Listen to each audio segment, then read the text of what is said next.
Voilà, bonsoir tout le monde. Donc, bienvenue pour ce webinaire qui sera consacré à l'IA dans l'éducation.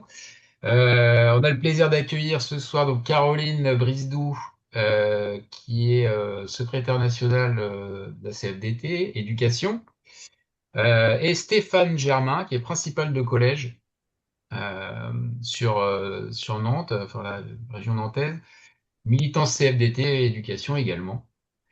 Donc là, on va démarrer par 30 minutes de présentation et ensuite on enchaînera sur 30 minutes de questions que vous poserez plutôt dans le chat, hein, si vous voulez bien, pour plus d'efficacité. Voilà. Et puis donc, je vous dis juste que on vous enverra un lien vers le replay et ensuite un document aussi que vous avez déjà reçu, mais peut-être on vous le renverra quand même qui est plus exhaustif encore et plus complet. Voilà, et à vous deux. Merci Gwenaël. Et si je peux me permettre, donc Laurent Kaufmann qui surveillera et prendra vos questions sur le chat pour les relayer, qui est accessoirement aussi personnel de direction, et Sylvie Perron, militante aussi à la CFDT, euh, grand chef à plume des chefs d'établissement. Et je Bonsoir. lance le partage.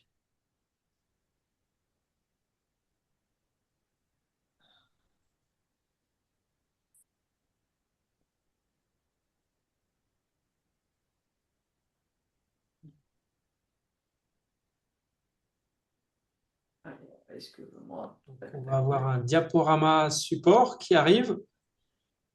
qui arrive en grand écran. Et voilà, c'est bon. On est parti. Donc, bonsoir Stéphane Germain, moi, donc principal de collège. Alors, pour commencer, on va juste vous donner quelques sources parce qu'on va y faire référence pendant la présentation. Notamment, donc vous savez qu'il y a un règlement européen sur l'intelligence artificielle. Donc, il y a une partie réglementaire en Europe qui devient applicable en éducation à partir du mois d'août 2026. Il a été adopté en 2024, mais il devient applicable en 2026. En réglementaire, vous connaissez tous le RGPD. Et au passage, pour ces deux documents, il y a des notes de la CNIL qui sont très bien faites. Il y a un rapport de l'inspection générale. Il y a surtout le cadre d'usage de l'IA en éducation, publié en juin 2025, qui est pas réglementaire, mais qui donne des points d'appui très intéressants. Et puis, deux autres documents auxquels on fera référence. La doctrine technique du numérique pour l'éducation. Alors, c'est devenu réglementaire puisqu'elle a été adoptée par décret en décembre 2025. Et puis, un manuel ouvert IA pour les enseignants qui est donc libre d'accès, qui a été élaboré par la chaire UNESCO de l'Académie de Nantes qui s'appelle RELIA, Ressources éducatives libres et intelligence artificielle. Donc, il est librement accessible et il est particulièrement destiné aux enseignants. Et juste un petit élément pour dire que le cadre d'usage de l'IA et la doctrine technique du numérique pour l'éducation, qui concerne particulièrement notre champ professionnel, nos établissements, a été, les organisations syndicales ont pu participer à la rédaction, c'est un peu beaucoup dire, mais en tout cas, on a pu demander des modifications dans la rédaction pour aller dans le sens de protéger les élèves, de former les enseignants, et on y reviendra un petit peu plus tard. Point suivant, on passe à la définition d'une IA. Alors, c'est le premier point. Là, on a repris volontairement la définition du cadre d'usage de l'IA. Alors, elle est affichée. Donc, il y a bien sûr un aspect algorithmique. Ce qui est très important, c'est qu'une IA travaille sur des données, donc il y a un vaste ensemble de données, et puis que l'idée, c'est de produire l'équivalent d'une activité cognitive humaine. Alors, dans cette définition, on voit le terme probabiliste. Alors, si on est probabiliste, ça veut dire qu'on est dans l'univers des IA plutôt génératives, mais ce qui est très important de retenir, c'est que des IA, il n'y a pas que les IA génératives, il y a des centaines d'IA différentes. Quand elles sont plus spécialisées et qu'elles sont pas probabilistes, on appelle ça plutôt des IA étroites. Donc, il y en a dans plein de domaines, la médecine, etc. Il y en aura en éducation, on va en reparler, bien sûr. Et donc, quand on parle d'une définition de l'IA, il faut bien voir que derrière le mot IA, il y a tout un champ large d'applications qui se développent à vitesse grand V. Et ce qu'il faut surtout retenir, c'est qu'il y a des données. On avait parlé d'un petit exemple. Donc, par exemple, quand vous avez des IA l'objectif, c'est de transcrire le vocal en écrit. Donc, vous faites une réunion et vous utilisez une IA qui va transcrire ce qui est dit pendant la réunion en fichier écrit. On peut prendre deux exemples qui illustrent un petit peu les différences dans les IA. Vous avez des IA très grand public type Google et Apple. Donc, elles vont produire un résultat qui est efficient. Hein, donc, ça va enregistrer toute la réunion et puis produire du texte. Ce qu'il faut savoir, c'est que toutes les données tout ce qui va être dit pendant la réunion, c'est capté. Ça fait de la captation de données des grands géants que j'ai cités et que ça va alimenter tout l'univers des données sur lesquelles vont travailler les IA. Donc, à l'inverse, vous avez des IA qui font les mêmes fonctionnalités. Donc, vous connaissez peut-être l'OCAS de Framasoft, qui, elle, protège les données, c'est-à-dire que ce qui est capté en vocal pendant une réunion ne va pas faire l'objet d'une diffusion large et ne va pas se retrouver comme données dans des data centers. Voilà un petit exemple pour illustrer ce que peut être une IA. Alors, les services numériques pour l'éducation, Caroline va compléter puisque ça a été présenté dans le document la doctrine technique du numérique pour l'éducation. Donc là, la définition, elle est ce qu'elle est puisqu'elle est définie par la doctrine technique. Donc, vous la voyez. Donc, retenez l'acronyme SNE hein, parce qu'on va entendre beaucoup parler, service numérique éducatif. Donc, c'est tout ce qui est outils et ressources numériques qui va être mis à disposition de tout le monde, les enseignants, les élèves, les autres usagers, donc les parents, ça peut être les collectivités locales, etc. Et le but, c'est très, très large. On va enseigner, on va communiquer, etc. Donc, toute application numérique qui touche de près ou de loin l'éducation est un service numérique pour l'éducation. Et donc, ça, c'est pleinement défini dans la doctrine numérique pour l'éducation. Que ça cache, c'est que service numérique éducatif, ça peut être soit, c'est comme exactement, on peut faire un parallèle avec ce que vous expliquait Stéphane précédemment, soit ce sont des services numériques qui sont mis à la disposition de notre employeur avec des solutions souveraines créées par les directions du numérique, par et pour les personnels, soit on va chercher des services à l'extérieur dans des officines privées que sont les EdTech et qui ont plein d'outils à nous proposer et à nous vendre pour faire notre travail au quotidien. Et évidemment, vous vous doutez que nous, à la CFDT, ce qu'on a défendu, ce sont les services construits par nos DNE, par notre employeur, pour répondre à nos besoins, plutôt que d'aller voir ce qui se passe dans le privé, dont on ne maîtrise ni les utilisations de données, ni la façon dont fonctionnent les algorithmes. Alors justement, diapositive suivante, on va la voir arriver, elle est extraite de cette fameuse doctrine du numérique pour l'éducation et c'est la figure 2 qui illustre par un petit schéma ce que sont les services numériques pour l'éducation, éducatif. Et donc, elle est un petit peu, vous la voyez mal, mais en bas à droite, on voit qu'il y a toute la filière industrielle qui peut intervenir dans la création de ces services-là. Donc, c'est exactement ce que disait Caroline. Les services, ça balaye très large toutes les applicatifs numériques pour l'éducation. Et comme le disait Caroline, ça peut être maison, mais on c'est pas caché. Hein, tout le monde peut produire et créer des services numériques pour l'éducation, dont la filière industrielle et tout type d'application. Alors, à ce stade, on a un petit quiz. Alors, le petit quiz, c'est simple. Donc, on vous propose 4 applications. Donc, a priori, comme on vient de donner la définition, ce sont des services numériques pour l'éducation. Et donc, la question, c'est est-ce que dans ces applications, dans ces SNE, est-ce qu'il y a de l'IA ou est-ce qu'il n'y a pas d'IA selon vous? Donc, les 4 qui vous sont proposés, c'est PIX, c'est eTwinning, c'est EDT Pronote et c'est TAO Testing. Alors, pour ceux qui ne savent pas ce qu'est TAO Testing, c'est toute la plateforme qui est utilisée pour les évaluations nationales qui sont faites du CP à la seconde. Voilà le petit quiz.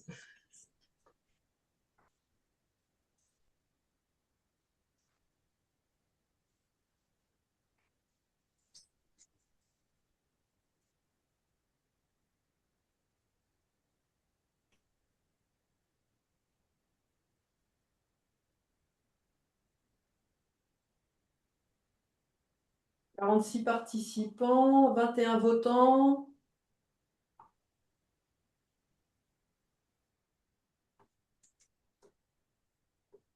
Encore quelques secondes pour voter.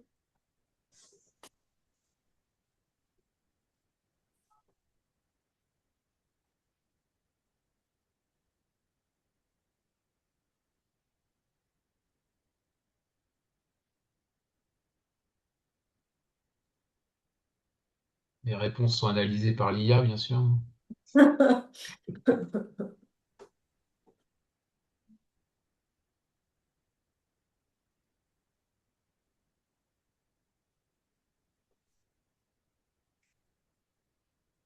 Bon, ça a l'air stabilisé. Ouais, ok. Je peux mettre fin. Ouais, et partager les résultats.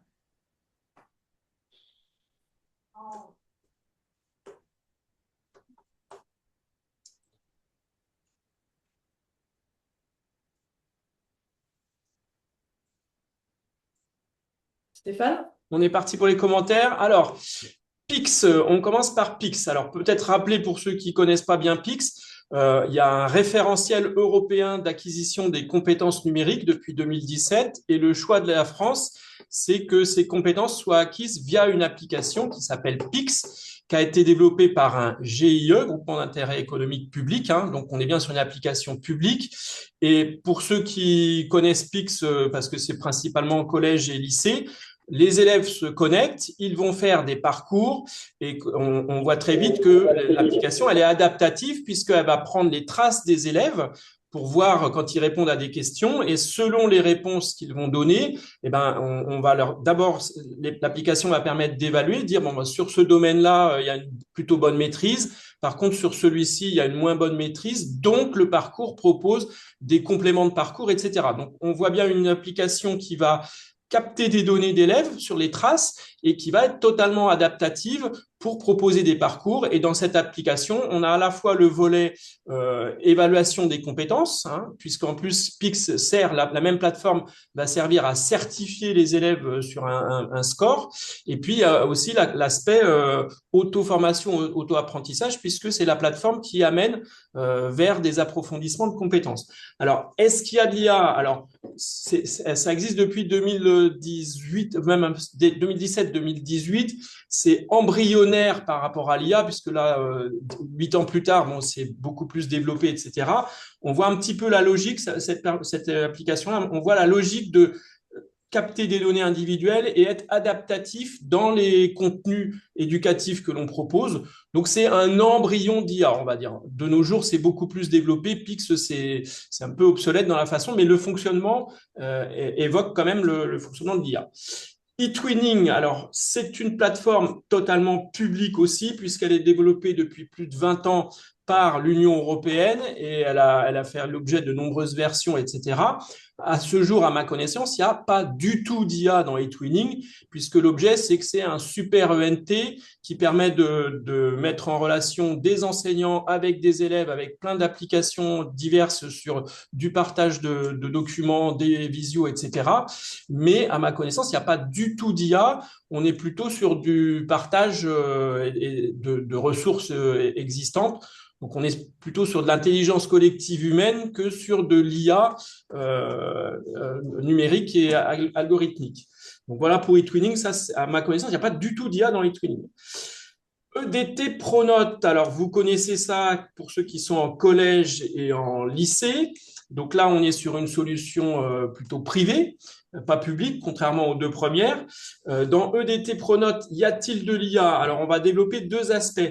Le fait qu'on ait une application qui soit très efficiente pour construire les emplois du temps, puisque vous rentrez de très nombreux paramètres, vous appuyez sur un bouton et en 3 minutes, l'application est capable de faire des emplois du temps.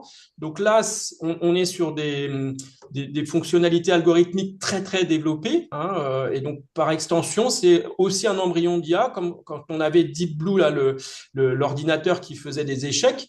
Là, on a assimilé ça à une intelligence artificielle. Donc, sur la partie EDT, on est là aussi dans le fonctionnement sur un embryon d'IA, sachant qu'il n'y a pas de grandes données comme on l'a évoqué dans la définition.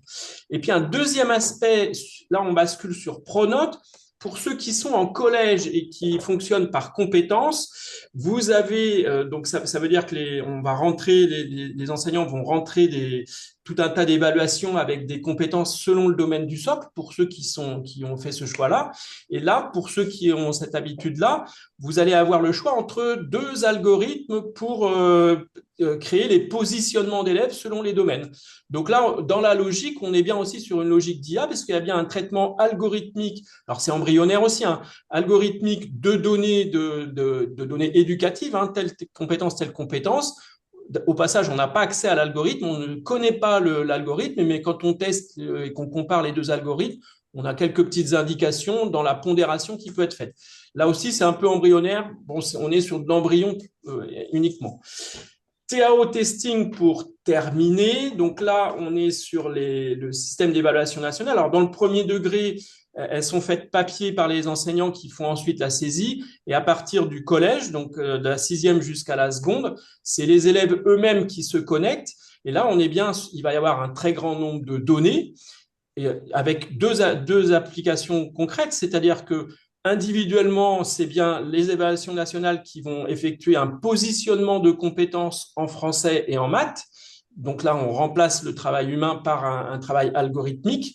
Et en plus de ça, il y a un très grand nombre de données, puisque c'est 8 millions je ne sais plus combien de millions d'élèves qui font chaque année, etc. Et donc, il y a un traitement algorithmique et statistique de toutes les données. Donc là, on est sur du registre d'intelligence artificielle au service de l'éducation. Voilà pour le petit sondage. On va passer au point suivant.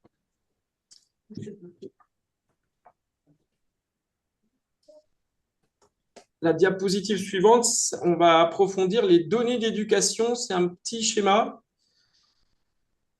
Non, il y a une diapo avant. Voilà. Alors, on a parlé beaucoup de données, de data, et vous entendez parler l'IA, il y a forcément des data centers, etc., avec plein de données. Alors, nous, on est sur le volet éducation. Alors, quelles sont les fameuses données d'éducation? Donc là, la définition, elle est très précise, il n'y a pas à nuancer, etc., puisqu'elle est donnée dans la doctrine technique du numérique par l'éducation. Et puis, il y a même cette petite figure 7 qui est extrait de la doctrine technique. Donc, dans les données d'éducation, il y en a 8 types de données. Je ne sais pas si vous voyez en détail, il y a 4 types de données. Les premières qui sont vraiment nominatives et individuelles. Donc, ça va être des données d'identification des élèves, des données qui ont trait à plutôt des données de vie scolaire aussi, hein, les absences, etc. Puis, on va être sur des données aussi d'attestation de réussite, de niveau de compétence, etc. Et puis, les 4 autres grands types de données, ce sont des métadonnées. Des métadonnées qui vont porter sur, alors elles ne sont pas forcément individualisées, hein, c'est de la métadonnée, qui vont porter sur les niveaux de maîtrise des acquis, et puis on va référencer aussi les contenus, alors les différentes compétences, les différents contenus éducatifs que l'on peut avoir. Et donc tout ça, l'idée c'est de normer les données d'éducation avec ces 8 grandes catégories, de façon à créer un référentiel d'interopérabilité, puisque comme on l'a dit, l'objectif c'est de créer des services numériques pour l'éducation. On a donné des exemples public, privé, mais l'idée, c'est que tout le monde, on normalise toutes ces données d'éducation de façon à faciliter et permettre la création de ces services numériques pour l'éducation quels qu'ils soient, dans tous les domaines possibles. Voilà pour les données d'éducation. Alors, les conséquences et les risques liés au développement des systèmes d'intelligence artificielle. Alors, on vous a fait un peu une liste de courses. Caroline, on va être à deux voix pour illustrer cette liste de courses. Est-ce que tu veux commencer? Alors, je vais commencer, je ne vais pas faire dans l'ordre, je te laisse les Oui, conséquences oui, bien sûr. environnementales. Moi, je vais commencer par les conséquences sociales. Euh, et c'est pas lié. Alors, on va dire que pour l'instant, ça ne touche pas nos champs professionnels, mais vous avez forcément déjà entendu parler d'entreprises qui utilisent l'intelligence artificielle, qui réfléchissent ou qui ont déjà décidé de supprimer des emplois pour des tâches qui peuvent être remplacées par l'intelligence artificielle. Euh, à la CFDT, on aime à dire que le problème, c'est pas l'intelligence artificielle, c'est les choix économiques et politiques des entreprises. On n'est pas à l'abri qu'il se passe la même chose dans notre boutique, notamment sur des tâches administratives, hein. On a eu des discussions ministérielles sur l'emploi de l'IA dans la gestion des ressources humaines, qui est assez inquiétante à notre sens. Et puis, bon, alors, il y a toujours la grande peur du remplacement des enseignants. On n'y est pas encore. Mais voilà, il faut bien avoir en tête qu'aujourd'hui, un certain nombre de dirigeants utilisent l'IA pour remplacer des emplois. Un petit complément justement sur les conséquences sociales. Alors, de manière générale, sur les services aux États-Unis, on parle du terme job apocalypse, le fait que on s'attend à beaucoup d'emplois qui disparaissent dans les services. Et vous n'êtes pas sans savoir que les grands GAFAM ont testé récemment la possibilité d'offrir un revenu minimum pour essayer de pallier le fait qu'il va y avoir, on attend un chômage important. Et juste toujours sur les conséquences sociales, on a donné l'exemple de Pix. Pix, vous voyez, alors là, on n'est pas sur du chômage, mais on est sur une évolution du métier de l'enseignant, puisque le choix français sur l'acquisition des compétences numériques, ce qui n'est pas le choix dans d'autres pays, c'est de le confier à une plateforme numérique. Et le rôle de l'enseignant, pour ceux qui pratiquent Pix, c'est d'animer, c'est-à-dire inviter les élèves à faire des parcours, vérifier qu'ils ont fait des parcours, recréer des parcours, etc. On voit bien que ça implique cette arrivée de l'IA dans l'éducation, à minima, une évolution des métiers.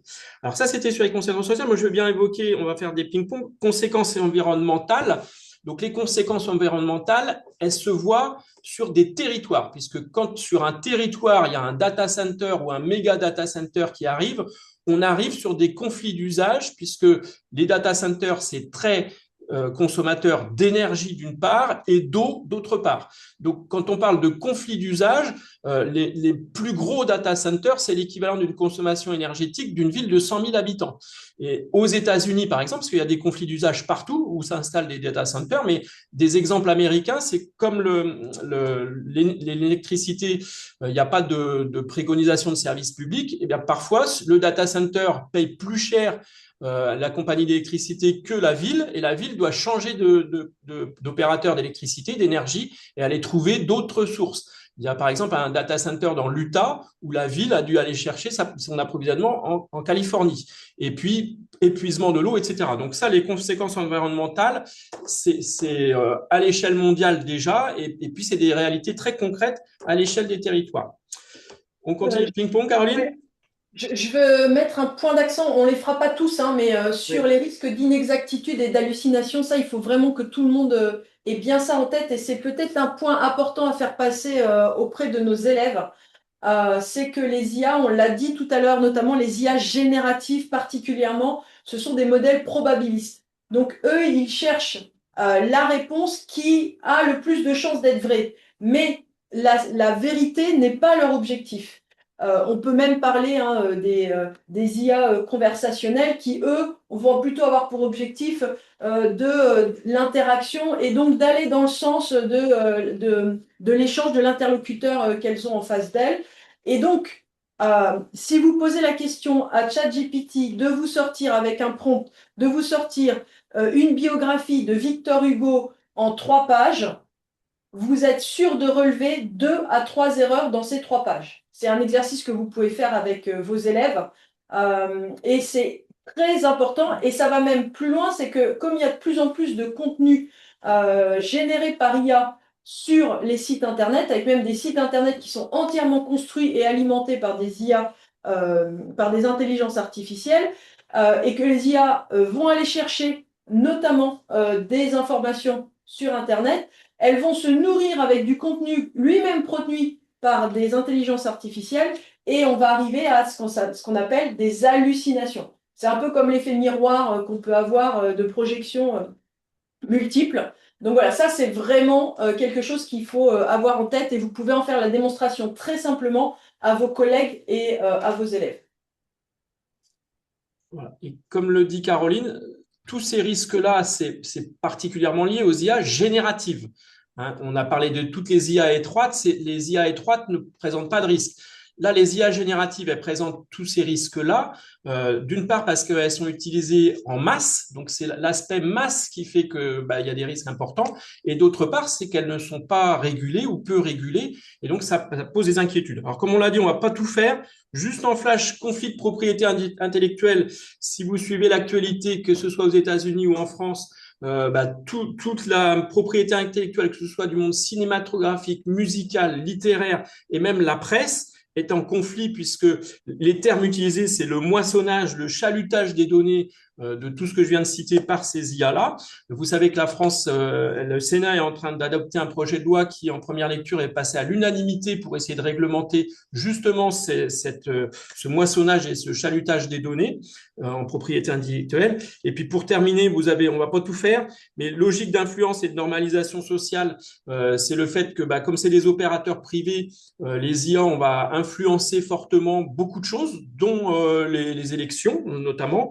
Et puis, risque de surveillance de masse et de pouvoir de contrôle privé, ça fait appel notamment aux États-Unis. Vous connaissez certainement l'IA Palantir, elle a défrayé la chronique aussi en France, puisqu'on avait un Capgemini qui participait à un certain module de Palantir. Vous savez que c'est l'IA qui est utilisée pour identifier, ça aide la police ICE pour identifier les sans-papiers et les géolocaliser et aider l'ICE à faire des arrestations, etc.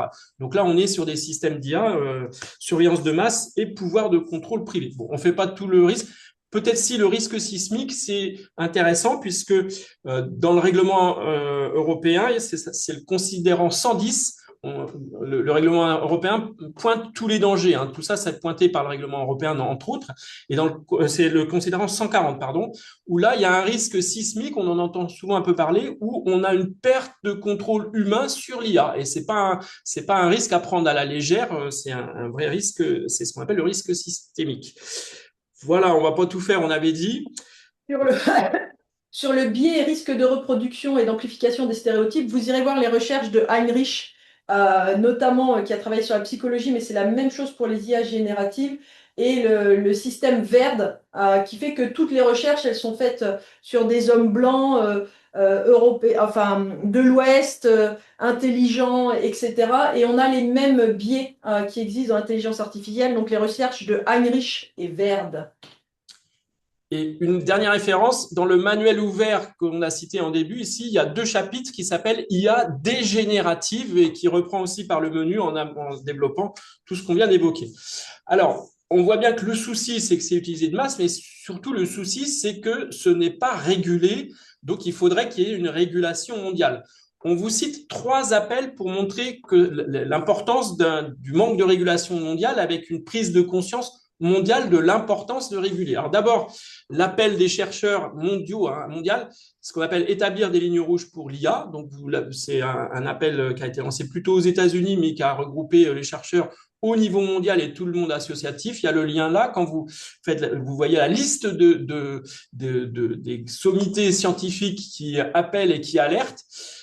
Un peu plus tard, donc là on était en septembre 2025, un peu plus tard c'est l'Organisation des Nations Unies qui lance le même type d'alerte en disant ce n'est plus possible, il faut absolument réguler. Et puis vous n'êtes pas sans savoir que très récemment, le pape a fait un encyclique où il évoque carrément désarmer l'IA. Il va plus loin que lui, c'est même plus un appel à régulation, le pape va même plus loin dans l'encyclique que ce qui a été évoqué là. Alors le point suivant, c'est que en Europe, on le sait, l'IA, elle fait l'objet d'un règlement européen. Alors, faut quand même développer un petit peu ce contenu-là. Il existe depuis 2024. La démarche, c'est d'essayer d'évoquer tous les risques. Donc, c'est l'ensemble des considérants. Donc, il y a 30-40 pages de considérants et on développe par le menu tous les risques possibles. Et la démarche européenne, c'est de se dire, on va essayer de quantifier le niveau de risque. Et en Europe, il y a 4 niveaux de risque.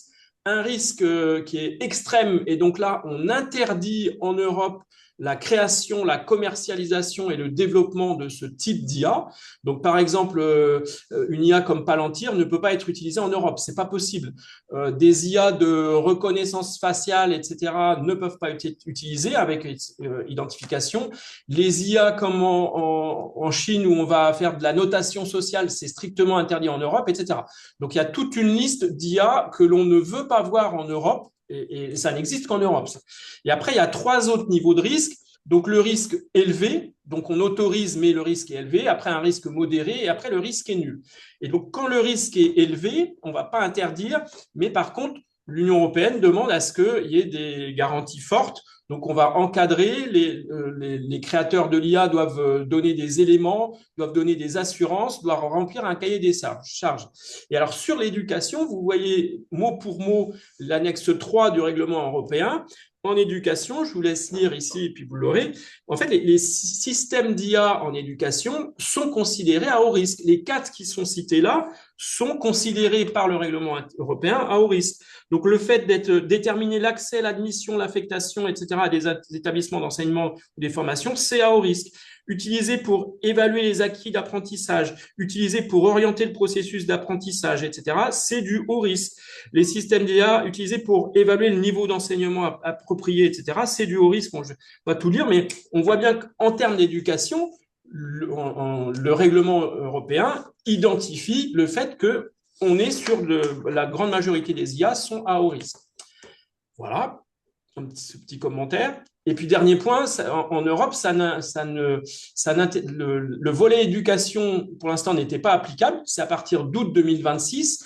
Et normalement, c'est aux législations nationales, au gouvernement de s'emparer de voir leurs systèmes nationaux pour avoir les éléments de régulation nationaux sur les IA qui peuvent être commercialisés. Questionnement sur l'IA en éducation?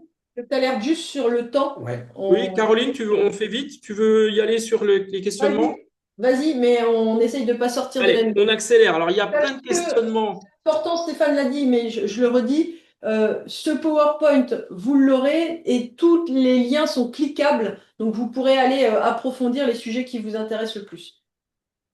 Alors, il y a plein de questionnements, puis il y en a qu'on n'aborde pas volontairement parce qu'ils vont certainement être posés en question. Alors d'abord, là, c'est extrait du cadre d'usage, ce qu'on vous met là. Le cadre d'usage, donc c'est un document du ministère, hein, pointe bien des questionnements. Donc le fait que les IA sont non souveraines, elles sont pas libres, elles sont privées, elles sont opaques dans leur fonctionnement, etc. Ça interroge. Et puis en éducation, on va avoir tout l'aspect de la construction cognitive des élèves. Donc si on demande aux IA de réfléchir à la place des élèves, c'est toute l'interrogation sur la construction cognitive, le développement des capacités intellectuelles, etc., le rapport à la citoyenneté. Et puis, diapositive suivante, toujours dans le cadre d'usage, on revient à des considérations plus globales et on revient sur les questions éthiques, les questions déontologiques, les questions écologiques, l'hallucination, le fait que toutes les IA sont sous-traitées, il y a les travailleurs du clic pour les créer, etc. Donc, et puis la propriété intellectuelle. Donc, le cadre d'usage document du ministère revient sur des considérations qu'on a abordées précédemment et met le champ plus large sur l'IA. Les recommandations. Caroline ou... Oui, je vais le faire. Donc, évidemment, c'est un sujet qui est important et donc on doit se positionner. Pour l'instant, on n'a pas de position définitive, hein. Ce qu'on vous dit là, c'est presque du bon sens au vu des informations qu'on vous a données. Il faut avoir une certaine vigilance. Donc, réflexion collective et continue sur les usages. Et la position syndicale de la CFDT, elle va aussi évoluer avec les usages qui sont faits et les développements techniques. On travaille à identifier la balance entre les avantages et les risques. Et ça, c'est ce que chaque professionnel doit faire. Qu'est-ce que ça m'apporte? et quels sont les risques et est-ce que le jeu en vaut la chandelle? En fait, ça, c'est une question qu'on doit se poser en permanence. L'utilisation de l'IA, est-ce qu'on le voit comme une assistance? Bah, par exemple, ça va m'aider. J'ai des exercices, j'ai besoin de l'adapter pour un élève qui a un trouble de la vue, qui a un 10, et hop, tout de suite, en appuyant sur un bouton, je passe la commande et plutôt que de faire 4 manipulations et 4 traitements de texte, il me fait ça tout de suite, ou en substitution de mon travail, c'est-à-dire, ben, prépare-moi une séance pour parler de la Première Guerre mondiale avec mes élèves de première. Voilà, c'est pas du tout le même usage. On a dit il y a des conséquences environnementales fortes. Nous, on ne peut pas passer à côté à la CFDT, donc on ne peut que recommander un usage frugal de l'IA. Voilà, et de l'utiliser que si il n'y a pas d'autres solutions moins coûteuses écologiquement.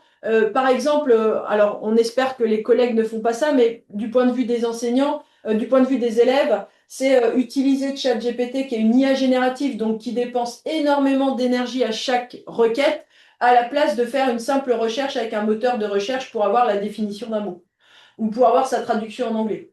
Voilà. C'est un rapport de 1 à 10.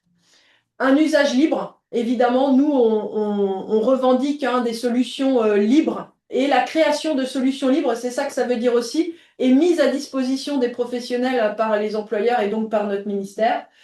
Ça veut dire aussi, dans ces solutions libres, le respect de la souveraineté, notamment qu'on puisse savoir ce qui est fait des données, parce que donc les réglementations européennes dont on parlait tout à l'heure, elles ne s'appliquent qu'aux données qui sont stockées en Europe et donc en France.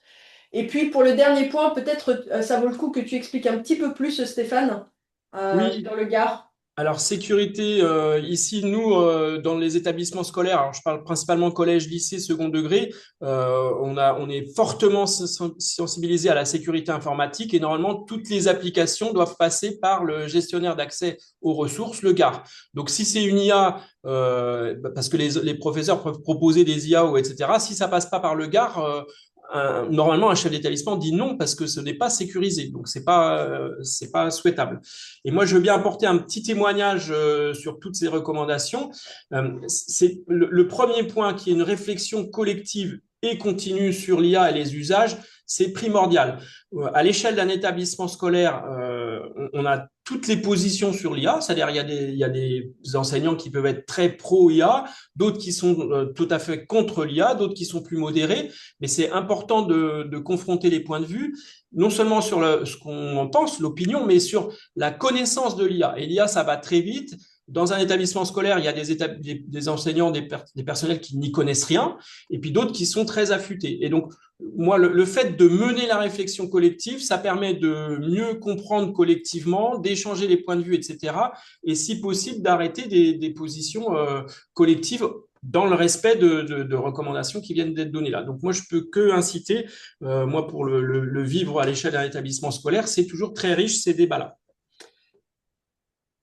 Alors, en complément, très vite, quelques précisions avec le RGPD, on en avait parlé.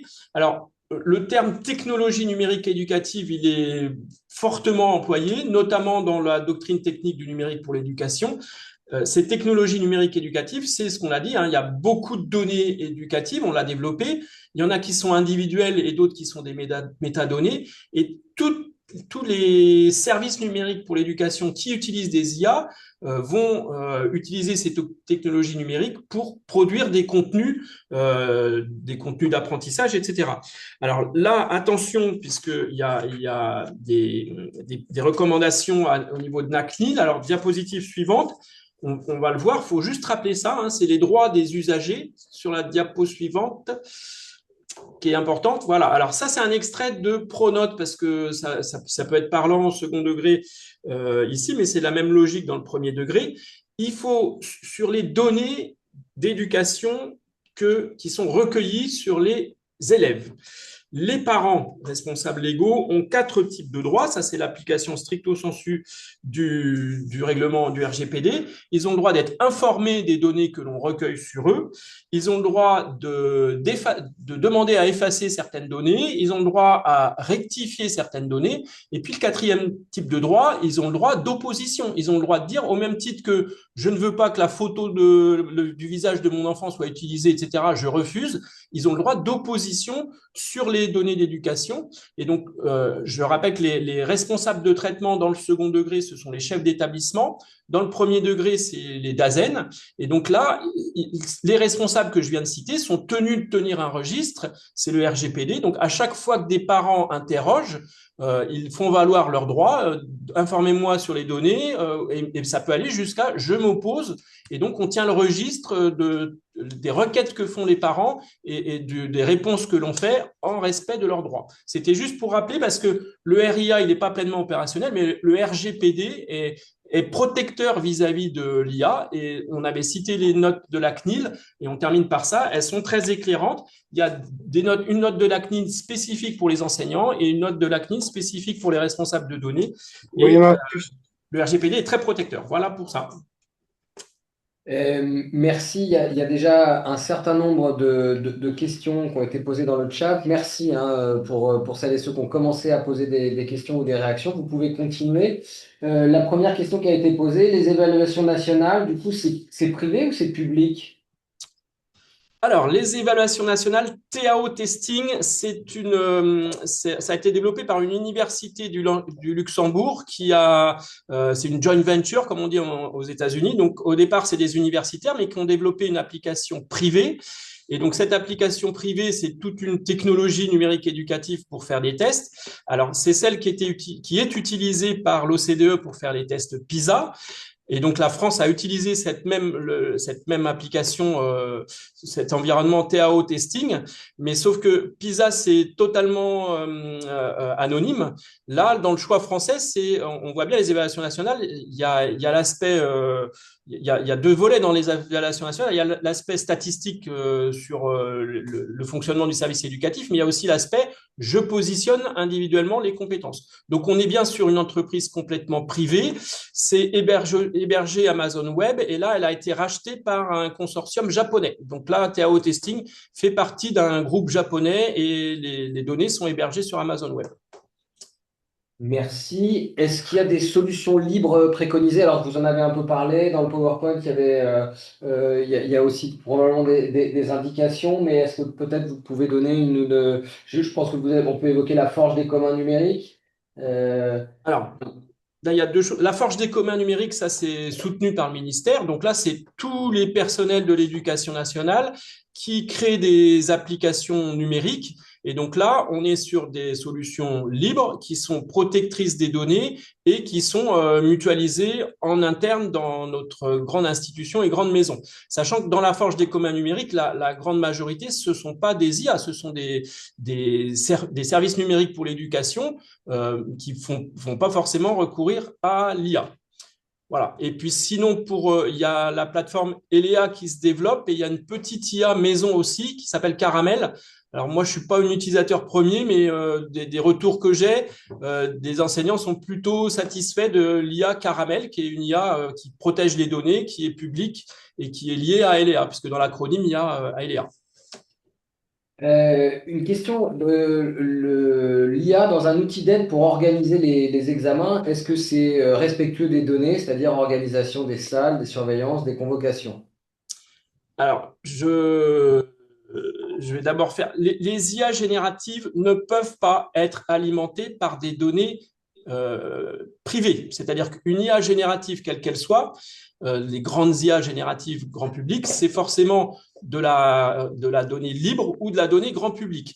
Donc, tous les enseignants qui vont utiliser des IA génératives alors moi je ne sais pas quel est le mythe ou réalité, hein, mais qui automatisent soi-disant leurs appréciations avec les bulletins, les corrections de copies, etc. Tout ça, ils sont totalement en dehors des clous, puisque normalement une IA générative ne peut être alimentée que par de la donnée publique. Sauf que l'élément probant n'est pas existant. Alors, ça ne répond pas à la question. Personnel de direction, moi, personnellement, je n'utilise pas d'IA du tout parce qu'on a dit usage frugal. Moi, j'arrive en intelligence collective et on se partage des façons de faire. On a des réponses toutes simples. Et moi, je n'utilise pas d'IA, donc je ne vois pas comment on peut utiliser correctement une IA pour faire les examens mieux que ce que l'on fait par intelligence collective ou d'expérience, on enrichit nos façons de faire sur des pratiques numériques déjà existantes. Là, je vais lire parce que la question est bien posée. Je vois beaucoup de collègues utiliser de plus en plus l'IA pour gagner du temps en termes de construction des corrigés de devoirs, notamment en lycée. Ils constatent qu'ils gagnent ainsi un temps énorme dans un contexte où il leur est demandé de plus en plus de l'enseignement de leur est demandé, pardon, de plus en plus de l'enseignement de leur matière, en plus de l'enseignement de leur matière, EVARS, laïcité, santé mentale. Voilà un exemple d'utilisation exponentielle, notamment en maths et sciences, qui semble avoir un effet bénéfique. Mais quid au niveau des impacts que nous venons de voir?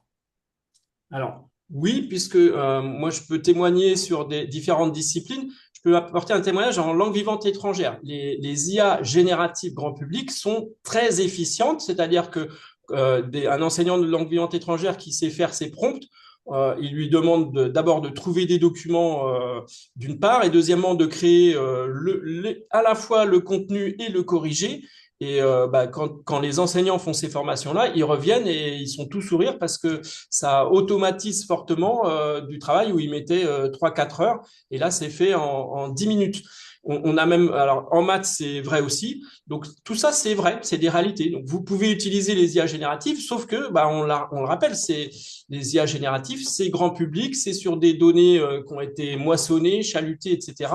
Donc c'est un vrai dilemme. On est sur du dilemme avec deux M. Hein.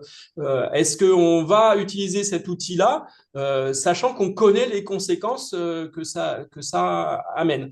Et l'autre version de l'IA, si on n'est pas sur de l'IA, on veut de l'usage frugal, c'est ce qu'on appelle l'intelligence collective.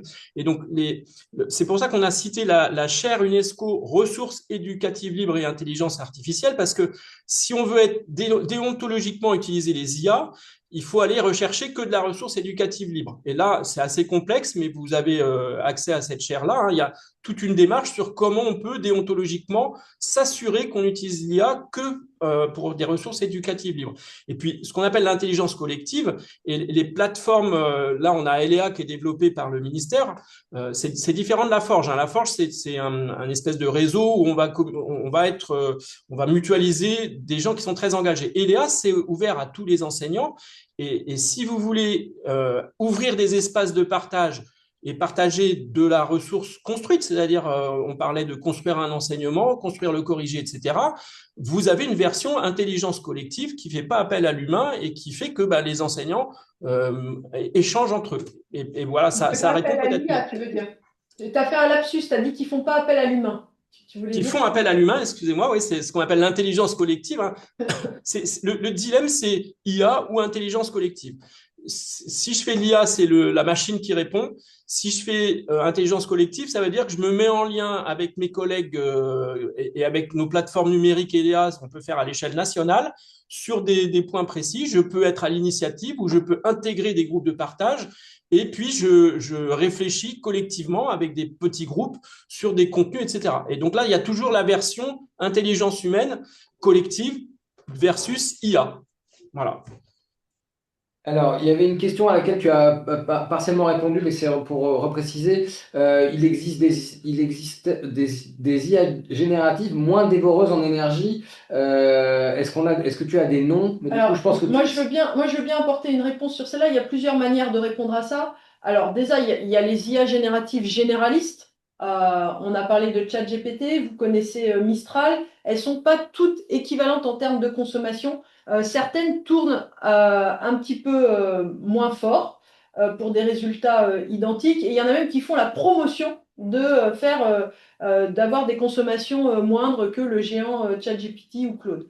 Euh, Au-delà de ça, il y a l'IA générative généraliste et puis il y a les IA qui sont spécialisées dans un domaine. On a parlé tout à l'heure d'un outil pour transformer un audio en script. Quand on a un outil spécialisé comme ça, on sait que ça va être moins consommateur d'énergie. Donc quand on a besoin d'un outil, et là pour le coup, l'efficacité et le rendement est très intéressant.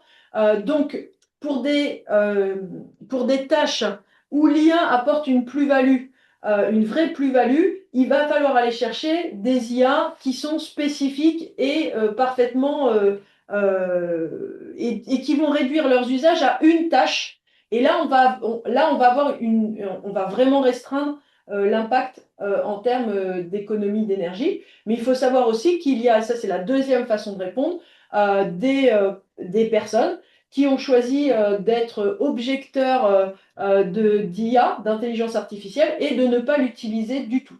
Voilà. Merci. Petit clin d'œil. Lors du séminaire des services de gestion dans Vendée, le 22 mai, le rectorat a préconisé le recours à l'IA comme outil d'aide pour gagner du temps. Donc voilà. Et alors ça, alors là, c'est l'autre, peut-être c'est le volet, là, le volet syndical qui va revenir. On est conscient à la CFDT, parce qu'on part de la réalité du travail tel qu'il est, qu'il y a une intensification du travail et une multiplication des tâches pour les enseignants à côté de l'enseignement, une intensification pour les personnels de direction et les directeurs, directrices d'école avec une multiplication des responsabilités. Et nous, ce qu'on revendique, c'est pas d'utiliser l'IA pour faciliter le quotidien, mais c'est de réduire la charge de travail. Alors pour les enseignants, c'est une réduction du temps dans les obligations réglementaires de service, dans les obligations du face-à-face élève, pour reconnaître ces missions qui sont importantes, de travailler en équipe, d'accompagner les élèves, de faire le lien avec tous les interlocuteurs. Et nous, syndicalement, on préfère plutôt que d'utiliser un outil, de réduire le temps de travail pour le faire correctement. Il reste Un 7 complément, minutes. parce que Ouais. dans nos établissements scolaires, on voit bien que le sujet, on a toute la gamme de positionnement sur l'IA, mais c'est à peu près la même chose au ministère, parce que le ministère est capable de produire le cadre d'usage d'un côté en disant, bon, bah, attention, attention, attention, et dans le même ministère, on va avoir des exemples où c'est aller à l'IA tous azimuts. Donc on voit bien que c'est un débat actuel, quoi. Une question, un enseignant dit que l'informatique finalement n'a pas apporté de gain de temps. Alors est-ce que l'IA en apporterait? On a trouvé des exemples dans un sens et dans l'autre, mais peut-être repréciser. Bah, c'est une vaste question, mais c'est-à-dire que Caroline a un petit peu dit, c'est-à-dire qu'on a des injonctions de plus en plus on peut s'interroger sur le sens, où on doit produire des choses un peu mécaniquement, et c'est vrai que bah, si on demande à l'IA de le faire, c'est de la mécanique, on gagne du temps. C'est-à-dire que le fait de se dire individuellement, moi je vais sous-traiter à la machine des choses qui sont un petit peu, qui ne demandent pas beaucoup de réflexion et qui sont des tâches mécaniques, ça gagne du temps. Juste pour illustrer, sur les personnels de direction second degré, des fois, il y a des projets d'établissement, il y a des chefs d'établissement qui disent, bon, moi, je ne vais pas m'embêter à bloquer 4 jours de réflexion avec tout le monde. Pouf, je vais faire un embryon de projet d'établissement IA et on va se faire 2 heures de réflexion et on va réfléchir ensemble. Est-ce qu'on est content sur ce que fait l'IA? Même chose avec les évaluations. Quand on est évalué, il y a des chefs d'établissement qui disent, bon, bah, on va pas tout faire, hein. Ils le déclarent, hein. Donc, je vais faire mon rapport d'auto-évaluation. C'est grosso modo une IA qui le construit. Et puis après, on va voir ce qu'on en pense, quoi. Donc je voulais Pardon. Vas-y, Caroline. Je voulais revenir quand même sur le partage de la collègue qui nous a parlé que le rectorat a préconisé le recours à l'IA.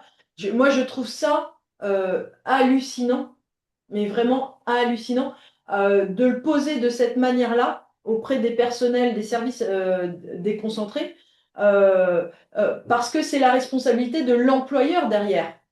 Utiliser n'importe quel outil pour faire n'importe quoi, là on parle de données des personnels ou des élèves dans les services administratifs. C'est juste hallucinant d'entendre ça de la part d'employeurs et de responsables.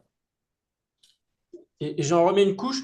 Nos élèves sont majoritairement mineurs et dans la réglementation sur la protection des mineurs, c'est le fait d'aller donner des données individuelles d'élèves, alimenter une IA grand public.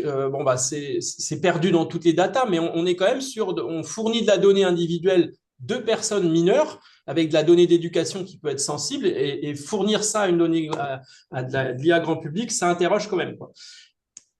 Et moi, à titre de chef d'établissement, j'ai rappelé à l'ensemble des enseignants ce que fait le ministère, hein. Rappeler que les IA grand public ne peuvent pas être alimentés par des données privées qui permettent d'identifier les élèves. Ça, ce n'est pas possible. C'est grave. Gwenaël écrit, enseignant est déjà un métier très solitaire. Est-ce qu'on risque pas d'accentuer le phénomène?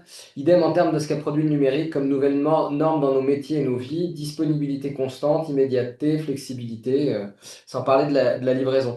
Peut-être on peut dire un petit mot quand même aussi de la capacité qu'ont les élèves hein, aujourd'hui à utiliser ça.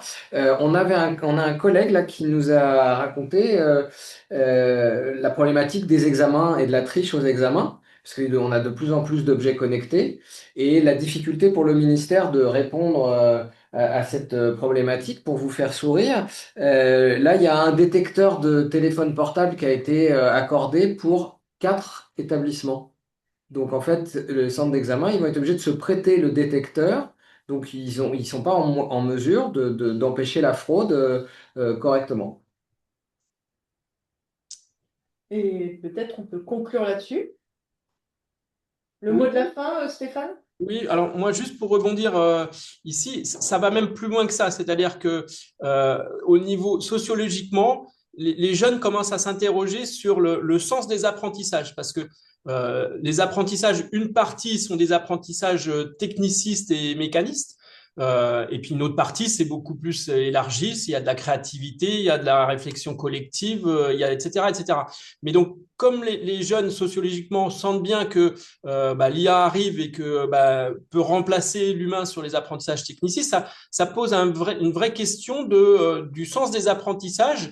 Et on peut supposer qu'à brève échéance, c'est-à-dire courte et moyenne échéance, il y ait quand même un débat public pour réorienter les contenus d'apprentissage en se disant bon l'aspect techniciste la machine peut le faire, donc maintenant on va enrichir les apprentissages et on va mettre beaucoup plus de focus sur la créativité, la réflexion collective, l'interrogation sur les valeurs, etc. Et donc ça, c'est des vraies questions qui existent dans tous les pays sur cette évolution, ce que l'IA peut apporter dans une évolution. Et on est sur du moyen terme, hein, ce type de réflexion qui arrive. Ok, bon bah merci, ça nous fait un beau mot de la fin. On va, on va arrêter là, on pourrait continuer à en parler pendant 2, 3 heures, hein, bien sûr. Merci à vous d'avoir pris ce temps et puis on vous envoie toutes les références, les liens dans le PowerPoint, etc. Et puis bah, le replay sera disponible sur notre site aussi également. Voilà. Merci à tous ceux qui ont rendu ce webinaire possible, à ce collectif justement. Voilà, au collectif CFDT. Allez, salut tout le monde. Bonne soirée. Au revoir. Au revoir.